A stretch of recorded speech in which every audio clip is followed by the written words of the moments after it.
Laymen's evangelical fellowship స్థాపకులు ఎన్ దానియేలు గారు 1961వ సంవత్సరం ఏప్రిల్ 15వ తేదీన చేసిన ప్రసంగము. దానియేలు గ్రంథము 12వ అధ్యాయం 13వ వచనము. నీవు అంతం వరకు నిలకడగా ఉండిన యెడల విశ్రాంతి నొంది కాలాంతమందు నీ వంతులో నిలిచెదవు. దానియేలు ప్రభువునకు సమీపంగా నడిచాడు. తన 18వ ఏట నుండి దేవుని రాజ్యం కొరకు జీవించాడు. దేవుడు అతనితో గొప్ప పరలోక మర్మాలను పంచుకున్నాడు. దేవుడు దానియేలుతో పంచుకున్న విషయాలను అర్థం చేసుకునుట చాలా కష్టం.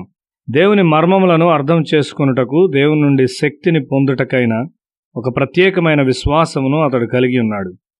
మానవ రాజ్యములలో పనిచేయు ఆయన మర్మములకు చెందిన విజ్ఞానమును దేవుడు దానియేలుతో పంచుకున్నాడు. దానియేలు దేవునితో చాలా సమీపంగా నడిచాడు. దానియేలు గ్రంథము అర్థం చేసుకున్నటకు ఒక కష్టమైన పుస్తకం.